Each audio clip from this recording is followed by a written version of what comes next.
Mauma duto vinovi e majivie matin dawito. Mauma duto vinovi e majivie matin dawito. Wiropo no we imau. Wiropo no we dagbelo boso da logo nagbelo. So da logo nagbelo.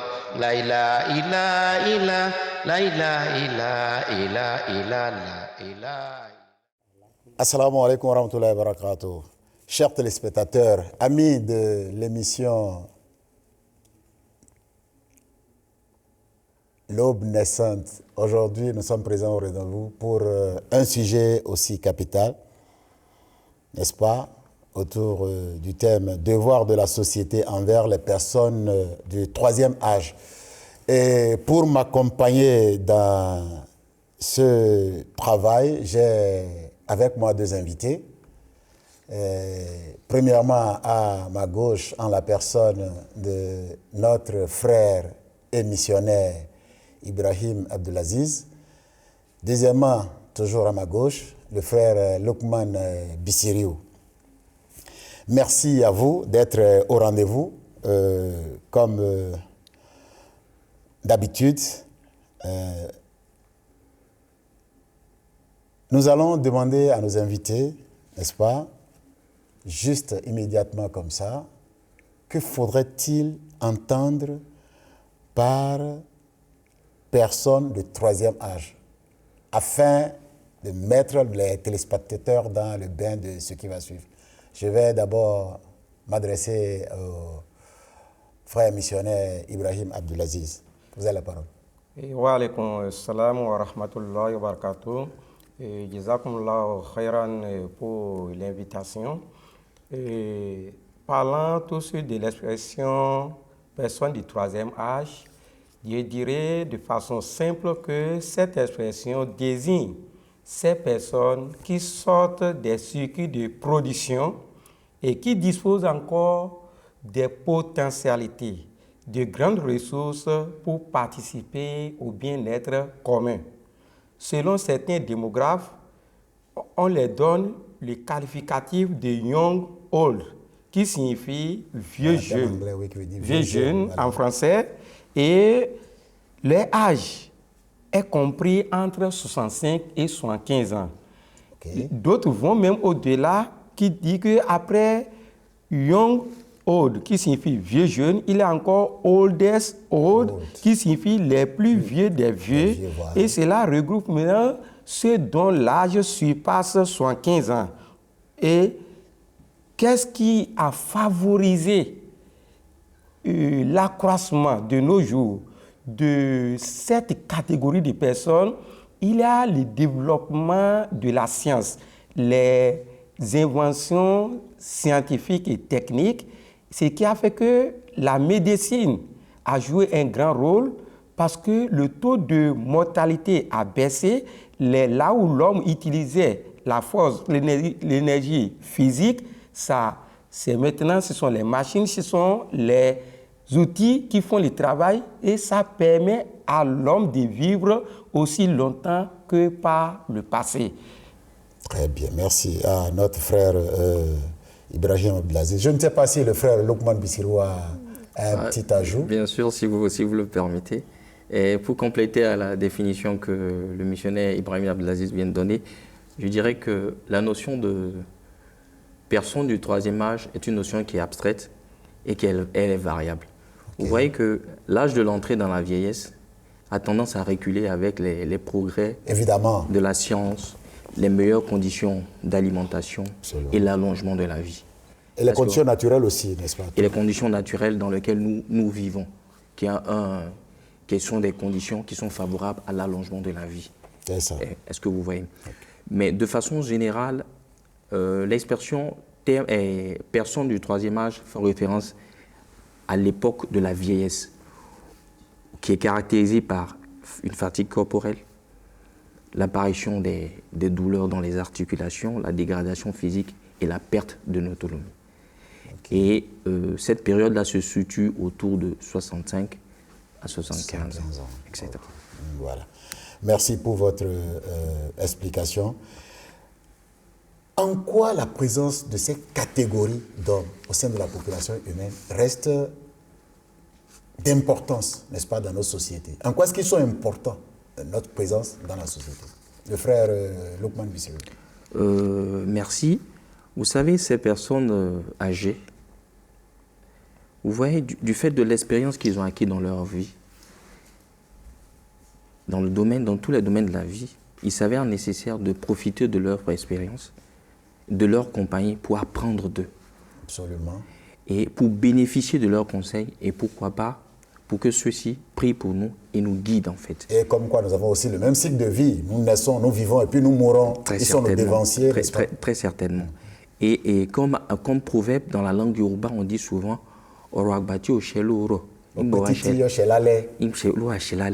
qui signifie tout simplement que les paroles d'un homme âgé, d'un homme sage qui ne se réalisent pas dans la journée, très certainement.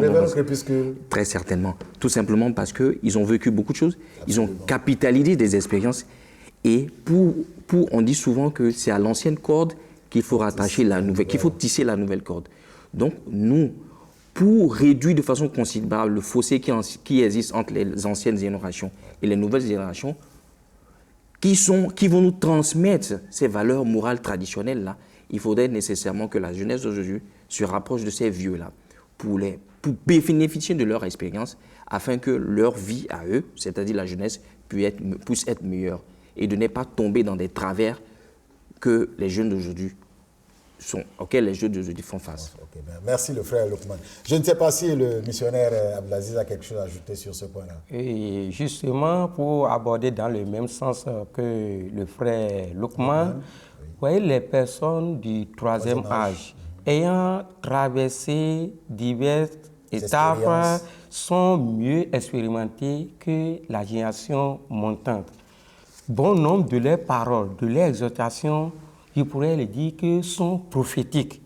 Parce que quand ils donnent des cris d'alarme, quand ils donnent des avertissements, des alertes, ces alertes-là permettent d'être à l'abri d'éventuels problèmes. Et de nous cadrer. Donc, en un mot, il peut dire qu'ils sont un genre de bouclier pour les générations naissantes. Et les prières, les plaisirs, c'est-à-dire que quand ils sont courroucés, le Créateur Allah aussi est courroucé de ceux qui devaient les rendre heureux. Solidaire, Dieu est solidaire de leur colère légitime. Les plaisirs aussi constituent une source de bénédiction, de prospérité pour la génération montante.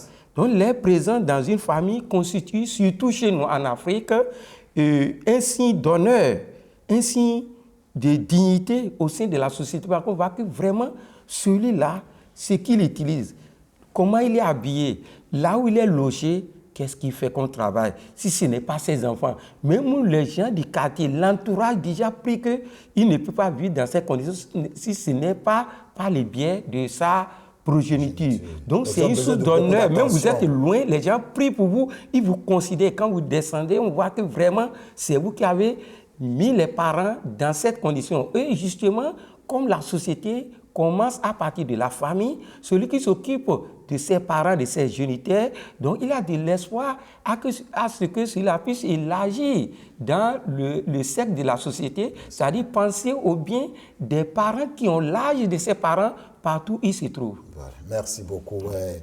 À voir tout ce que vous venez de détailler, de la définition à l'explication de leur importance au sein de la société.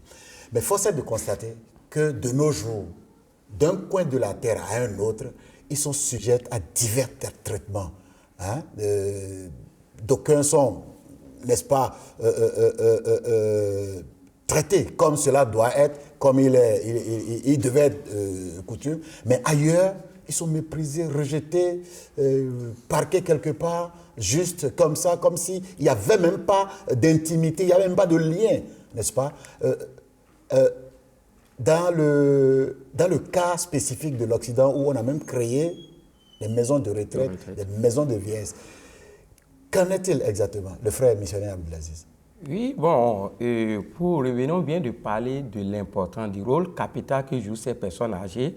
Donc, le bon sens aurait voulu qu'en reconnaissance, la génération montante s'occupe mieux que par le passé de ces personnes, lorsqu'ils atteignent la sénilité et surtout du rôle que ces personnes avaient joué de par le passé pour notre bien-être, pour notre devenir.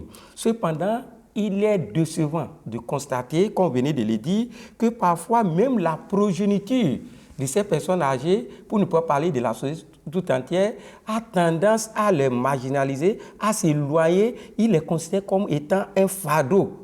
Donc, et cet abandon s'élargit de jour en jour pour les personnes âgées.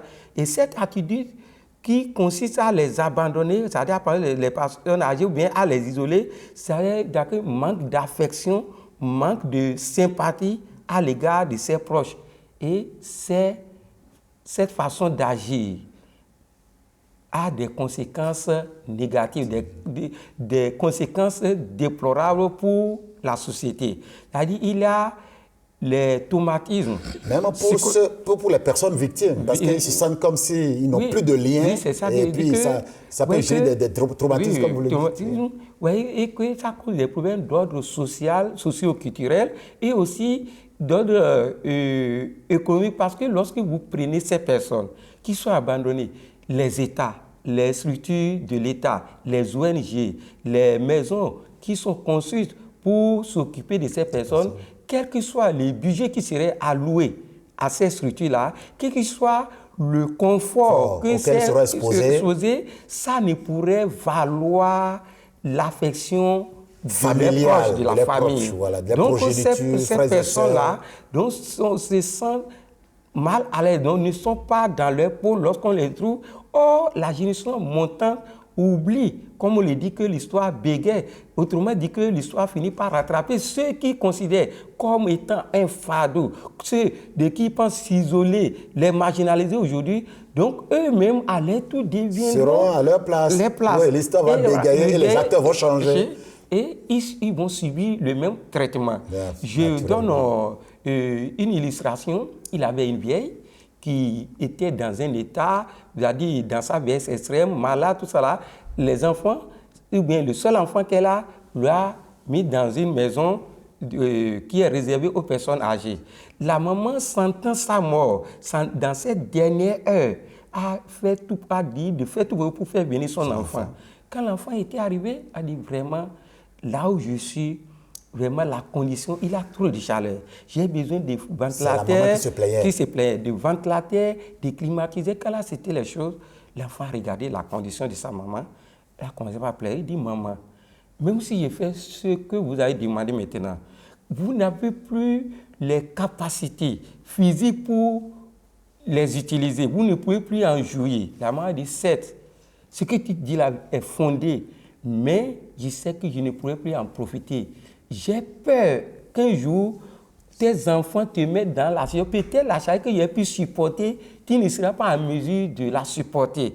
Donc, c'est pourquoi, comme remède pour le futur, donc je suis en train de demander, pas pour moi, mais peut-être lorsque un jour, tes enfants vont te mettre ici, tu ne pourras pas supporter autant de chaleur, autant de souffrance, autant tu ne pourrais pas endurer les mêmes conditions. Il a oublié qu'elle peut ressentir. Une personne humaine, même quand elle est âgée, elle peut ressentir. Donc, le frère Lukman a quelque chose à... Oui, en fait, cette situation qui est vraiment déplorable est justifiée par le matérialisme et l'individualisme qui est très poussé. Très poussé à l'extrême. Et qui emmène les hommes, la jeunesse d'aujourd'hui, à considérer comme un fardeau le fait de s'occuper des ces êtres chers, de ces êtres chers. Qui plus est leurs propres parents. Voilà, parfois leurs propres parents, qui ont beaucoup œuvré financièrement, matériellement, qui se sont dépensés corps et âme pour que nous puissions avoir une vie meilleure, pour que nous puissions avoir une bonne éducation. Et aujourd'hui, comme gratitude, en fait, voilà comment nous les remercions du revers de la main. En fait, c'est vraiment déplorable. Et c'est justifié aussi par le manque d'amour et d'affection profonde pour les membres de sa famille. Parce que quand on a de l'amour, en fait, pour les membres de sa famille, ou quand on a l'amour pour l'espèce humaine, je pense qu'il y a un minimum d'accompagnement, de respect, d'accompagnement qu'on doit leur apporter au moment où ces gens-là qui ont servi, merci beaucoup, ces gens-là qui ont servi leur communauté doivent bénéficier de façon naturelle sans qu'ils ne demandent en fait. Parce que rappelons-nous que c'est une étape de la vie et si nous ne mourrons pas avant, très certainement, nous allons vivre ça aussi. Et lorsque nous serons en train de vivre ces moments très difficiles de la vie où peut-être nous pourrons perdre notre autonomie, perdre notre mobilité, et rappelons-nous, souvenons-nous, demandons-nous qui est-ce qui s'occupera de nous. Donc, tout simplement. Comme le missionnaire l'a dit, l'histoire bégaye, c'est seulement les acteurs qui vont changer, n'est-ce pas? Les acteurs d'aujourd'hui vont passer et puis les générations montantes vont prendre la relève. Très certainement. Voilà. Merci beaucoup pour tous les détails que vous nous avez fournis sur la question. Mais les religions enseignent la morale, l'éthique, la sagesse, le bien-être spirituel, matériel, moral, n'est-ce pas? En ce qui concerne le sujet sur lequel nous sommes, quel est le point de vue des religions spécifiques? Quel est le point de vue de l'islam, missionnaire Abdelaziz? Pour répondre à cette question, le point de vue de l'islam, nous allons partir à partir du Saint-Livre, débutons à partir du Saint-Livre. Le Saint-Coran, c'est un livre plein de sagesse, un livre qui nous enseigne tout ce dont on a besoin dans tous les domaines de la vie. D'abord, dans le Saint-Coran, Surat Bani Israël, le chapitre 17, du verset 24 au verset 25, Allah subhanahu wa ta'ala dit « A'udhu billahi minash shaitanir rajim. Wa qada rabbuka alla ta'budu illa iyyah. Wa bil walidayni ihsana. Imma yablughanna indaka al-kibara ahaduhuma أو كلاهما فلا تقل لهما أوف ولا تنهرهما وقل لهما قولا كريما واخفض لهما جناح الذل من الرحمة وقل رب ارحمهما كما ربياني صغيرا. Autrement dit, ton Seigneur a ordonné que vous n'adoriez nul autre que lui, et que vous montriez de la bonté aux parents. Si l'un d'entre eux, ou tous deux, atteint la vieillesse avec toi, ne leur fais aucun reproche, mais adresse-toi à eux avec des paroles de tendresse. Et animé de tendresse, abaisse pour eux l'aile de ton humilité, et dis, mon Seigneur, aie pitié d'eux, tout comme ils m'ont soigné dans mon enfance. Voyez, d'abord dans ce verset suffisamment clair, qui est clair, Allah le Tout-Puissant nous parle d'abord de ce que Dieu a fixé comme instruction, comme recommandation. Après l'adoration d'Allah, tout juste vient la bienveillance, le bon traitement des parents. C'est vrai qu'ici, on parle des personnes âgées en général, mais le Coran a commencé en parlant pas des parents parce que celui qui ne s'occupe pas de ses géniteurs, l'espoir est maigre, pour ne pas dire même l'espoir est inexistant pour penser que cela pourrait penser aux parents d'autrui. Donc le Coran dit que selon la perception divine, après l'adoration d'Allah, donc, qui est unique, il faut maintenant de la bonté envers les parents. Maintenant, le Coran va loin, il dit si l'un d'entre eux, c'est le point culminant, l'un d'entre eux ou tous deux atteint la vieillesse avec toi, ne leur fais aucun reproche, mais adresse-toi avec eux avec des paroles de tendresse. Des fois, il y a des parents, excusez-moi le terme, dont le comportement semble être difficile à gérer. Ça, les comportements laissent à désirer. Même dans cette condition, le Coran insiste en disant que falata kulahuma ufin, ne leur adresse aucune parole exprimant le dégoût. Donc il faut leur montrer l'amour, la tendresse. Il faut prier pour eux. Donc parce que quel que soit ce que nous ferons pour les parents, on ne peut jamais rembourser les dettes, s'il faut l'appeler ainsi. Donc on aurait tout fait. Je donne un exemple. Si nous les hommes, par exemple un jour en voulant se coucher, quelqu'un vient verser de l'eau sur notre matelas ou bien notre natte, je pense que tout de suite, on va se mettre à te donner des coups de poing. Mais nous urinons et la maman dort sur l'urine. Vous voyez, ce n'est pas l'eau. C'est pour l'eau, on n'arrive pas à digérer, à supporter. Donc, cela, c'est ainsi clair que tout ce qu'on aurait fait aux parents... Ils ont été suffisamment patients et indulgents avec nous dans l'enfance. Ouais. Raison de plus que nous le soyons et plus pour eux quand ils ont atteint cet âge-là. Maintenant, lorsque nous rentrons dans les hadiths du Saint-Prophète, Sallallahu alayhi wa sallam. le Saint-Prophète cela dit Malam yarhamu sogirana walam ya'rifu haqqa kabirana falaysa minna.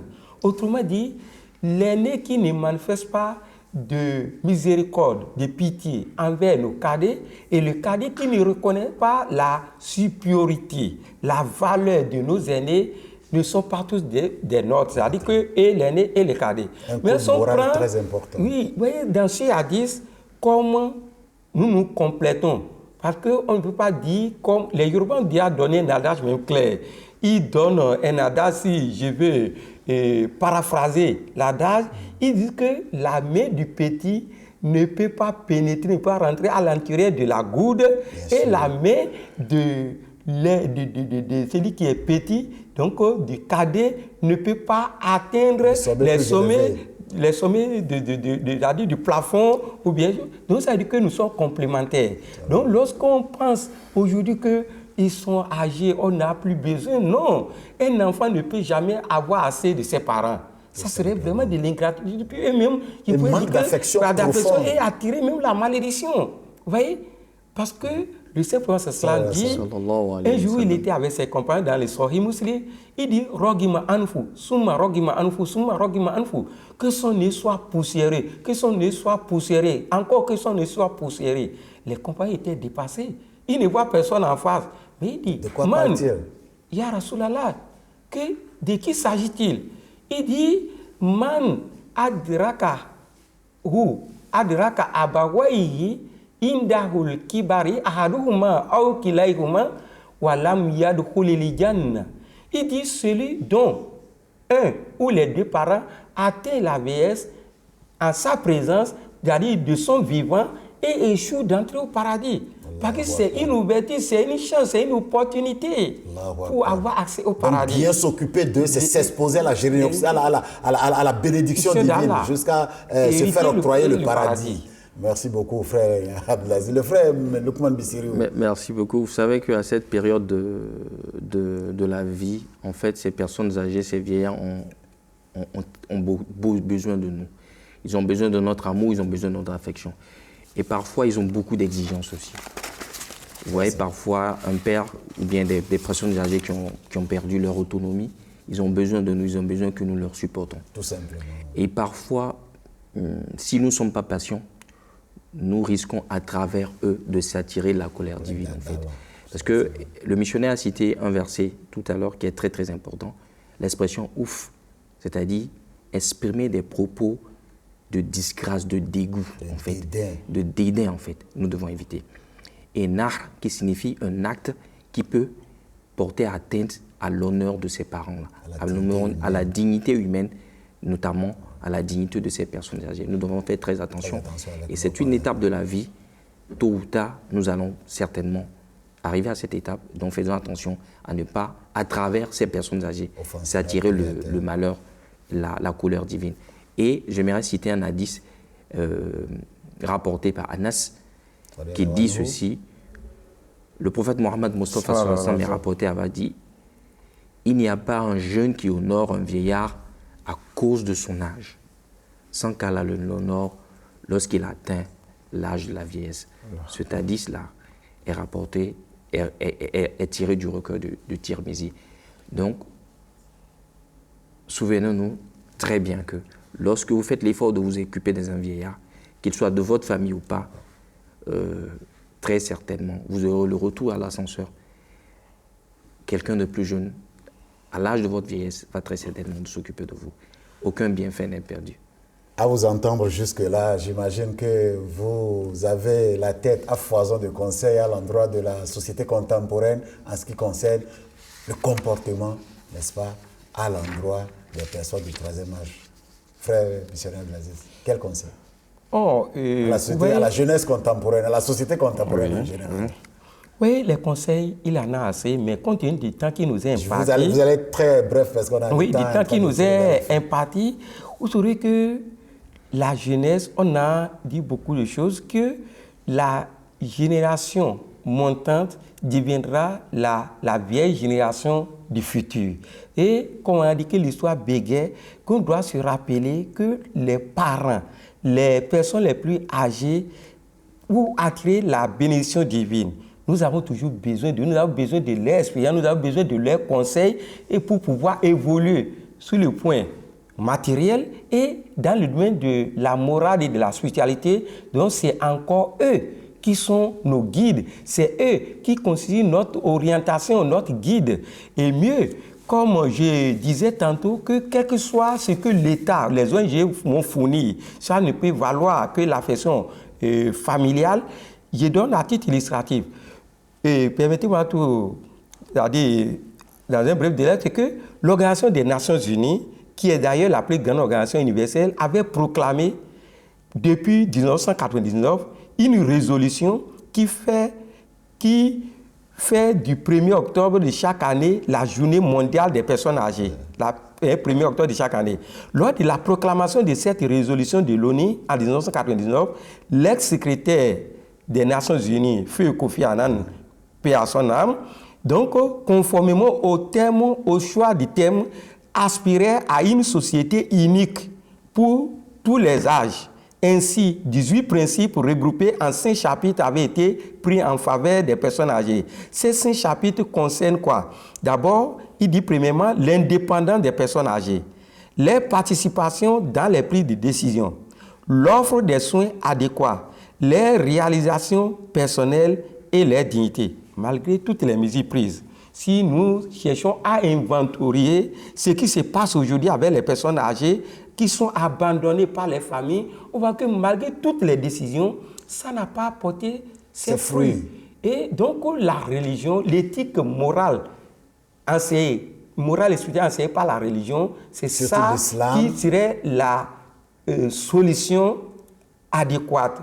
Parce qu'on a tellement promulgué des lois, on a fait des conférences, des débats sur ça, pourtant, mais ça n'a pas... Donc, chacun doit jouer son rôle. Les leaders religieux, à leur niveau, et les géniteurs, les progénitures, chacun à son niveau doit revenir à la source.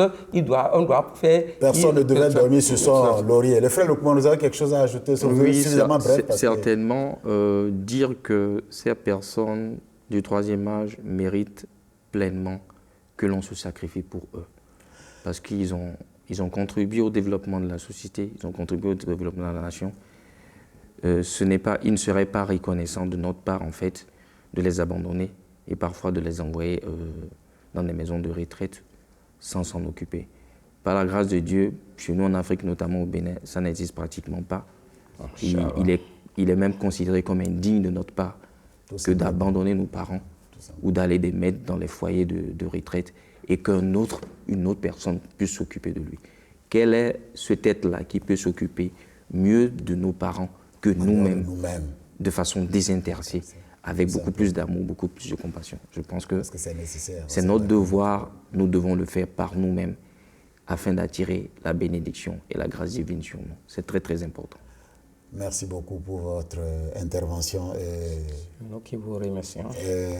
J'espère que vous avez pris, chers téléspectateurs, du plaisir à notre compagnie pour ce sujet d'importance capitale. Vous aurez pu retenir, n'est-ce pas, tout au long de l'émission, que nous avons une attention particulière à l'endroit des personnes âgées, surtout au sein de notre propre famille. Et vous n'oubliez pas, la famille africaine est une famille très large.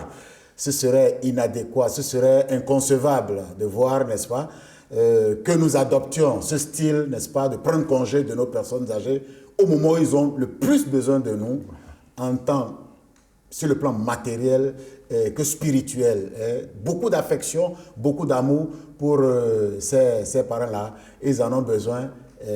Nous prenons rendez-vous pour vous pour une très prochaine émission. Merci d'avoir été là. Merci d'avoir été à notre compagnie. À très prochainement. Salam alaikum wa rahmatullahi wa barakatuh. La ilaha illa illa, la ilaha illa illa illa, la ilaha illa, la ilaha illa illa, la ilaha illa illa illa, la ilaha illa, la ilaha illa. Mahumadu to vinovi majivie matinda weto mauma duto vinovi e majivie matinda weto wiropo no we yimawu wiropo no we dagbelo boso